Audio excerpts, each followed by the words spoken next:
Nottingham forest 3 spruce 0 in forest stadium. And இந்த ஃபாரஸ்ட்க்கு வந்து செம இம்பார்ட்டன்ட் வின் பிகாஸ் இந்த ரெலிகேஷன் ஜோன்லேருந்து வெளியே வரதுக்கு ரொம்ப ஹெல்ப்ஃபுல்லாக இருந்தது. அண்ட் 18 பாயிண்ட்ஸ் எடுத்திருக்காங்க. அண்ட் இந்த மேட்ச் முக்கியமாக கேலம் ஹட்சனோட தான் 2 கோல் ஒரு அசிஸ்ட், செம பர்ஃபார்மன்ஸ்.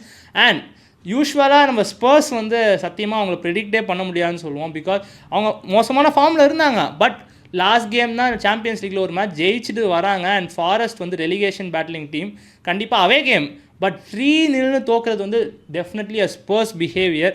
எப்போதுமே இது மாதிரி தான் பண்ணுவாங்க, அவங்கள வந்து ப்ரெடிக்டே பண்ண முடியாது, அதுதான். பட் ஆனால் உண்மையிலே பாராட்டுகள் ஃபார் ஃபாரஸ்ட் பிகாஸ் செம பர்ஃபார்மன்ஸ். ஏன்னா இந்த மாதிரி மேட்சஸில் தான் அவங்க மஸ்ட் வின் பண்ணால் அவங்க ஜெயிக்கிற மேட்ச்னால் சால்டாக ஜெயிக்கிறாங்க.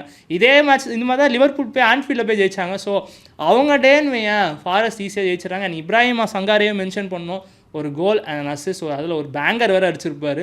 அண்ட் கேலம் ஹட்சனோட ஃபஸ்ட்டு கோலுக்கு அவர் தான் செட்டப் பண்ணுவார். ஸோ ஹட்சனோட அண்ட் சங்காரே 2 பேரும் கேம் அழகாக முடிச்சு விட்டாங்க.